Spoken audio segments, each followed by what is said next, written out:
Hey man, how's it going? My name is Snazzy Patty, and today man, we're checking out a video by Birdie. This video is called The Worst Rebrands. As always, the link to the original video will be down in the description below, man. Go check out the original video, go show some love. But without making this a super long intro, man, let's just get right into this, man. Lock in. Rebrands. Sometimes you need a fresh start. You gotta change shit up, find new opportunities for yourself, and as people who create— Oh, heck yeah, man. I was always told growing up, if you're not evolving and adapting, man, you might as well be as good as dead, man. I know that sounds very bleak. It kind of is, but I do believe, I mean, look at nature. Animals that don't adapt and change with their environments and surroundings go extinct, or the ones that do mutate and evolve, they, turn into something different, And the old versions, they go bye-bye. But yeah, man, we're in the big 2-6. I know we're a couple months into it already, but there's no better time than right now to start trying to find and achieve the best possible version of you. So we ain't trying to get too motivational right now. We got a whole video for us to react to, but hey man, get on with it. Something, you just gotta pivot. Now, sometimes rebrands can go perfectly. The audience will like it, everything will be going well, but other times it just backfires. And I feel like with rebranding, you kind of just have to slowly change whatever it is you're making until you kind of reach that point. I feel like a lot of times that's 100% a fact. When people make sudden changes, that's normally when it doesn't really go well. I figured we'd start with— That's exactly what I'm saying, man. You gotta take it slow, because if you do a big, abrupt change out of nowhere, it's gonna catch people off guard, and they're not gonna like it. Because unfortunately, man, it's still built into us. All the way back from our caveman days, we fear the unknown, and the change is the unknown. We don't know what the change is going to hold for us in the future, what the outcomes are going to be. So that's that's that unknown fear. A recent example, Cenat. Cenat has been a huge target on TikTok after saying he was done streaming. He did a subathon, I think like 6 months ago. Nah, this man, I ain't gonna lie, man. Get your bag. I don't really care. It's not that deep, but it's performative. What he's doing is performative, man. And then he just dipped. In early 2026, he dropped a video called I Quit. And watching the video, a lot of people said that it just looked like he was trying too hard to be in a documentary. There's no reason to be recording a video on a 3DS. In 2020... Who knows, man? Maybe he was feeling, particularly aesthetic in that scene. He wanted to get some real cinematography in there. And I do really like the idea of Kai improving himself. I feel like that would just be dumb if I was hating on that for no reason. But I feel like he's just putting on a performance while doing it. So yeah, no, if this is a genuine change in him as a person, and he's trying to be a more thoughtful person and all that, then 100% I'm all for it. But yeah, no, it definitely seems like it's performative, and that he's almost like trying to be somebody he's not, or he's trying to curate a personality that's different from what he originally was presented as on the internet, which, I mean, it's gonna happen. People are gonna have to change with their content as their audience grows or the audience's changes. But not only that, maybe this is just the direction he wants himself to go, because he is a brand himself, and it's not like he's just being himself on camera.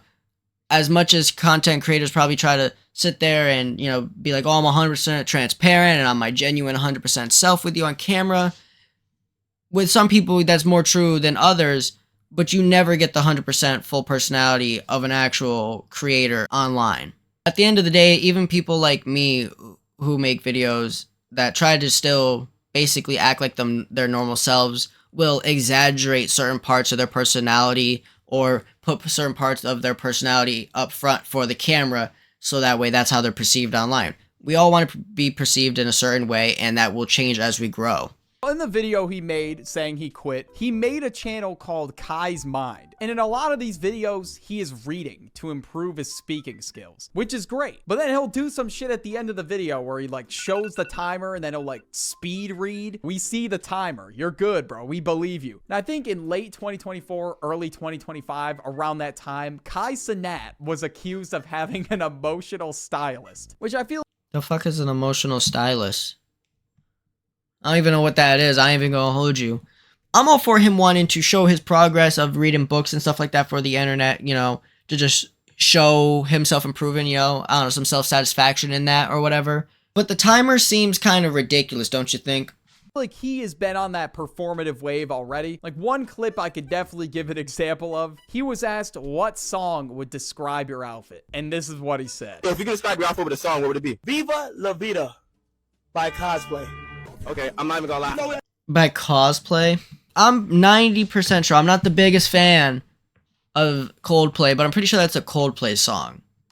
I've never heard of Cosplay, but obviously there's a bunch of niche music and musicians out there, so. Yeah, I'm not gonna lie. Coldplay. Oh, Coldplay. Yeah. He really said, hey man, I'm not the biggest fan, but I like them. Cosplay. God, bro, we can't be serious right now. Like, I feel like he just has to let it go and just accept the fact that he's not niche. And of course, the biggest part of Kai's rebrand is his clothing brand called Vivette. I think the idea of him... He has a clothing brand? I don't know if I should, like, feel stupid or not for being this out of the loop. Like, I feel like I'm very out of the loop, and as a content creator or aspiring content creator, it's not the best thing. You know, it's usually you want to stay in the loop with it since, you know, kind of all pertains to me and what I'm doing. Staying in the loop obviously gives me things to relate and talk about with you guys on camera. Not really streaming much anymore and just focusing on the brand. Like, I think that's all cool, right? It's his decision at the end of the day. If I was him, I definitely wouldn't quit streaming, at least for a long while. But it seems like, again... Nah, I think it's honestly smart if he's putting time and money into the clothing brand, because realistically, even if you quote-unquote make it as a content creator or YouTuber, streamer, whatever variation, just like with athletes, you have a time window. You have a time frame of how long you're actually in the game for. Whether that's due to lack of motivation or passion for it, you know, some big controversy that gets you canceled, which is pretty popular to happen these days with content creators, or your content dies out, man, you don't adjust to the algorithm, or your audience, you know, grows up and you can't find a new audience to get to.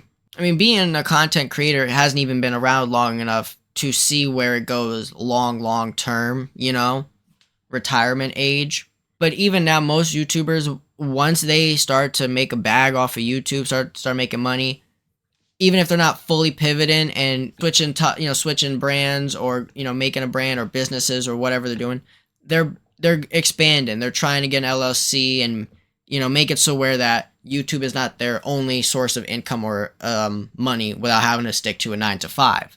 A sense of security, obviously.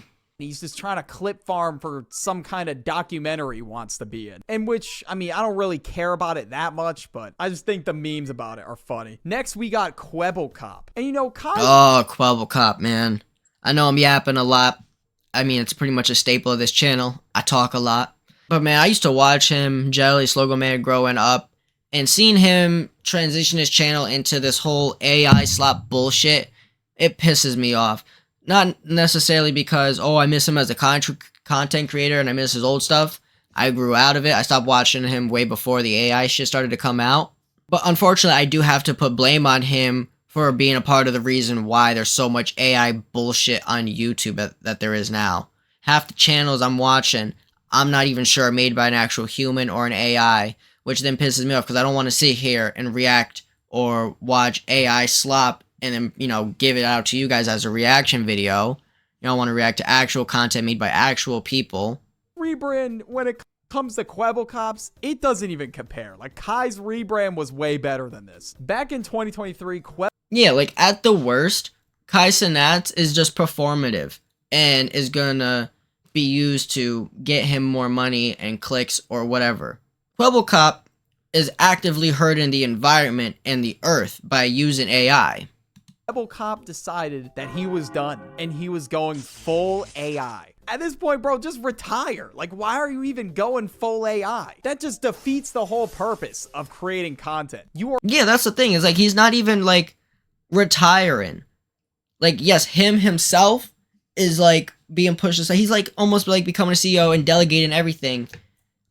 But it's just such a weird concept because when you're a YouTuber, and especially if you're a YouTuber that you wore the core identity, the brand of the channel, you can't really just do this or, you know, disappear. I mean, even Game Theory, you know, even though it never necessarily was just MatPat, I believe, or maybe it was, I don't know how exactly. I'm assuming he started by himself.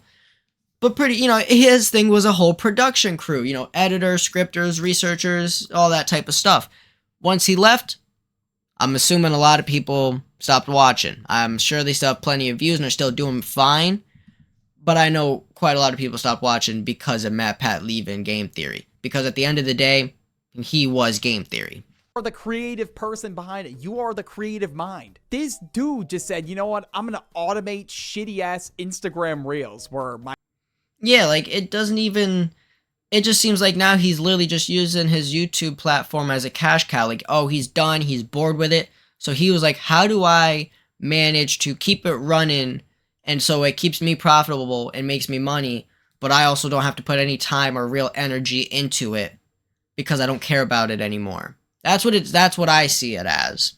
My character just says, Whoa! Whoa! Whoa! Every single time. Or actually, I just checked his TikTok page currently, and now he's just making these weird-ass AI videos where he's getting chased by a lion or he's driving a sports car out of a military jet or something. And at this point, people are just telling him to pack this shit up, and I agree, man. You gotta just pack it up. AI generating the entire page is crazy. But I guess Kwebbelkop came back onto YouTube after all these years. He's made videos with Jelly and a few other people, but... No way. Why have I not heard about that? Like, I'm not gonna go and bum rush myself to go watch the next, Kwebbelkop video after this, but that's pretty interesting. AI shit just cooked his reputation. A lot of people just decided not to watch him anymore because of that. Or maybe... Never mind, that's probably what it was. Nobody was watching the new shit or with him in it because of his reputation. People forgot about him, I'm not really sure. But either way, that AI shit had to be one of the worst creator brand decisions I've ever seen. And just to show you what some of these videos felt like watching, I'm sorry for putting you through this, but this is it. Bumbling through brush, my botanical escapade continues. Snagged on leaves, but hey, more crafting supply. It's horrible quality. Not only that, but it wasn't even lip sync properly. What? What the fuck is you even talking about, bro? Word. Yeah, this shit is so buns. There's no way I'm firing up a video where his AI-ass character is like bumbling through brush, my botanical escapade That's what it said? continues. Like, what the f does that shit even mean? But anyways, next we have Jojo Siwa. I know this example is kind of dated, but whatever. So this happened a couple years ago now, and Jojo Siwa Shit, I don't even know what's going on anymore. My nieces used to like her. Was this kids TV show star. She would be in like kids bop songs and shit like that in like the 2010s. And I think that's what most people remember her for, right? And eventually I think she just started making her own music. And her top song has 1 billion views. That's gotta be enough to retire your whole family. Damn. And obviously as you grow up, you gotta change how you make your content and whatnot. So she decided that she had to pivot in a different direction. But this shit was not it. She dropped this song. Yeah. She got clowned on so much. And I don't know how old she was when she dropped this, but I'm pretty sure she was still under 18. And I mean, like, why are we bullying a minor? You know? That's kind of low. I don't know. It seems like I'm defending all these, like, these changes. But at the end of the day, if it doesn't harm anything, I don't see what the big deal is. Obviously, we're just here to have a little bit of fun and talk shit about shitty redesigns and rebrands. And this by far is definitely one of those. But at the same time, it makes sense. She was getting older. Her fan base was getting older. Something had to change. She couldn't keep doing the same shit over and over again. You know what I mean? Called Karma, where she was wearing this and a couple other music videos she made for the project. She was doing weird ass emotes. And obviously, since this shit was a complete 180, everybody was just like, what the f happened? Everybody was cooking her in the comments. People are even yeah, again, back to my point in the beginning of the video, it was just it was such a sudden change to go from the, super girly, bow tie in the hair all the time, singing Kids Bop and all that to emo, full on, Kiss makeup and shit. Shout out to you if you actually know what the band Kiss is. Yeah, that's for, I can't even say the older crowd. I'm not even old. I'm fucking 20 years old, goddammit. Still, to this day, frying her for the rebrand. Another one of her songs she made was called Guilty Pleasure. And, you know, the music video starts off with Jojo Siwa's Pleasure House. All right. The whole generation. Yeah, nah. Yeah, bro, I'm done. I'm already watching. uncomfortable. Watching that's not even worth it for the Bills. I can't even lie. Speaking of the Bills, go to usecheeky.com and use code Nope. either. It was just buds along with these weird ass music video visuals. And I feel like this project did not warrant a tour, but apparently she did a tour for it. And during one of her shows on tour, she started crashing out at somebody for booing her. Then she yelled at them, "You know what? Fuck you." And she thought everybody. I mean, at the end of the day, I mean, it's hard. Like, I don't know. It's like this weird expectation we have for celebrity kids or child actors and stuff like that. We hold them to the standard that they have to almost act adult for their age, when in fact they are still just a child. And even then, after they turn 18, they're still going to be young and dumb because obviously frontal lobe or whatever hasn't developed. In the crowd was going to be wowed. They were going to think that was really tough. And I think a year after her karma era or whatever it's called, she just realized that she was being performative and she regretted this whole karma rebrand thing. It seems like she goes through like a new phase every single year at this point, because I guess she's doing a new one this year. I don't know anymore, man. But moving on, we got Mark Zuckerberg. If anybody were to look at Mark Zuckerberg back in like 2020, let's just say, everybody would have been like, straight lizard man. I still am convinced he is a lizard. He is genuinely unsettling. He gives me uncanny valley. No actual human being should be able to give you the feeling of uncanny valley. that dude does not look human. Everybody had a conspiracy going that this dude was genuinely a lizard. But at the beginning of 2025, Mark Zuckerberg... Then he came out with the curly hair, started dressing a bit better, looking a little bit more, you know, Gen Z, I guess you could say, or whatever the hell you want to call it, millennial Gen Z. I don't fucking know, I don't really care. But he looking a lot better. He looks a little bit more normal and laid back now. Completely changed his look. And I guess it's because that he was trying to get more into fashion. He was making these meta glasses, so he said it made sense for him to change up his whole appearance. Now, I think people were just debating whether this... I think he just did it because he was getting sick and tired of getting clowned on. I mean, honestly, I doubt he really cared that much with all that money he making, but it definitely had to hurt the self-esteem just a little bit. But hey, man, I don't think this is a bad rebrand. This is a good rebrand. He looks better. This was just a midlife crisis, or he was just like, you know what, man? I'm sick of people... What the hell was that? I'm sick of people calling me a lizard. I think it's time for me to up my fashion game. I mean, I guess that makes sense. If he's selling glasses, he might as well. Zuck, I think we got some work to do with the t-shirts. I don't know what this shirt says. It says AUT Zuck something. We got to go back to the drawing board, bro. I'm rocking Vivette over this. It's better than what he was wearing beforehand, all right? I will take it.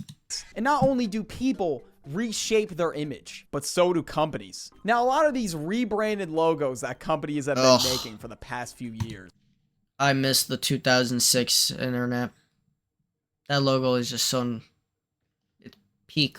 They've been ass. I can't even lie. Like, for example, the Pringles logo. Like, what happened? What did they do to Most my... of these brands were going for oversimplified logos, and they were just making them overly corporate. Like, where the f did his hair go? Yeah, I don't... And it's sad, too, because it really is just like those old cartoon shows, you know, we would watch in our childhood where they would show the future or the adult world being all boring and gray. Like, I remember vividly the Fairly Odd Parents. They had an episode and it was all super gray and boring. Everything was boxy. Nothing was cool looking. And then you look at like old McDonald's, old Taco Bell and stuff like that. And then you look at the current day buildings and it's just like, wow. They really predicted. It's just turning sadder, honestly. And they just took all the detail out of his mustache. And not only that, they got rid of the yellow text. When you look at the box, it doesn't even fucking pop anymore. It just sucks. How is that even gonna draw anybody's attention? Walmart. You might be asking yourself, what change? I don't see any change. Yeah, I don't either. They spent $1 million on this shit. They must have just did a little work in Photoshop, you know, turn up the saturation a little bit, the contrast, and that was it. Be honest with you, man, I don't even think... $1 million fucking... I could have done that for 30 30 seconds. I could have done that in 30 seconds. You guys should be calling this a rebrand, but I'm putting it in the video anyway because they spent $1 million. Nah, that deserves to be in the And video just to get called out for how stupid and a waste of money that is. Instead of paying your fucking employers a livable wage, let's keep them on minimum wage where they're stuck living on food stamps and all this government helping bullshit. But let's spend $1 million on a fucking redesign that made no difference. Are we really living in this type of like dystopian society and nobody gives a fuck? I know I'm going on a completely different tangent right now, but that is ridiculous, don't you think? Clowned so badly the moment this shit dropped. Everybody thought they were trolling because this shit just was comedic. They're just burning money at this point. I don't know who in that meeting really thought it was a good idea to change Walmart's logo, but listen, man, whoever it was, you better pack your shit because you're definitely getting fired. Now, arguably one of the I want to throw hands with him personally. I want to personally put the dukes up and throw a couple 1-2s in his face. First rebrands of all time had to be Twitter to X. Why X? I don't understand. Twitter was just fine. In July of 2023, this dude, Elon Musk, bought Twitter and changed it to... Not even on no political shit. Just boo. You're corny. And you ruined Twitter. And I don't even like Twitter or know how to fucking use it. I have a Twitter. It's always in my description, but I've never used it. X. I don't know why Elon thought people were gonna start calling it X, but that shit's not gonna happen. To most people, it's just still called Twitter. And after the name change, nothing has really changed in the layout. He just changed a bunch of policies for content on there. And let's just say, do not open that shit in public. Actually, you know what? Matter of fact, do not open that shit at all. You could be having the greatest day of your life, and the moment you open Twitter and just see some up shit, yeah, it's ruined. Yeah, honestly, that's probably why I don't even know how to use it, because I really don't like going on there. It is just a cesspool of deplorable, disgusting people and shit, honestly. But next we have Firefox. And fuck it, man, we'll throw in Microsoft Edge too. Because these two companies went down pretty similar paths with their logo redesign. But I don't know what these new logos are, man. But they suck. They're terrible. I get the Frutiger Arrow shit's dead. Like, we gotta move on from that. And they gotta change up their logo a little bit. Firefox, they, once again, just took all the detail out of the fox. The globe is just completely gone. And then Microsoft Edge, they just got rid of the E altogether. They just took everything that was cool about the logo and got rid of it. I'm not heated about these logo changes or anything. But nah, they're ugly. This is valid. They're ugly redesigns. I've gotten used to it, but every time I look at the Microsoft Edge logo, I would be lying to myself if I said it was a good logo. And the most recent one that happened was with Cracker Barrel. Now with Cracker Barrel, Fuck happened to Cracker Barrel, huh? Yo, honestly, never been. Honestly, is that crazy for me to say? I've never been to a Cracker Barrel. What do they even serve there? Burgers, I'm assuming? Steaks? they changed more than just the logo. They changed the entire layout. First of all, they got rid of the iconic man leaning on the barrel, but they made the inside of it look like a coffee shop. And to nobody's surprise at all, they got a bunch of backlash on this rebrand. So they ended up going back to the old logo. You can't do that. Man, that was probably the best move for them to make. Everybody on TikTok is absolutely shitting on your logo and your whole redesign. So there's no way you're going to have a lot of returning customers after that. But they also do a lot of marketing on TikTok. And during this whole ordeal, they were getting cooked in the comments. And I talk about it in this video right here about when companies try to be trendy. Hey, man, let me know if you wanted me to react to that video. I would definitely be down, man. But hey, man, that was a fire video. I enjoyed it. I hope you guys enjoyed it. If you did, man, make sure you like, subscribe, put on those post notifications, man. Like I said, let me know what you want me to react to in the comments. Do all that good shit all the other YouTubers on this platform ask of you too. And one more thing. Obviously, go down, check the link in the description below. Go check out the original video, man. Of course, show some love. He is the one who actually puts the time and effort into creating this video. I just react, yap, and post. With all that being said, man, stay safe, stay snazzy, and stay blessed.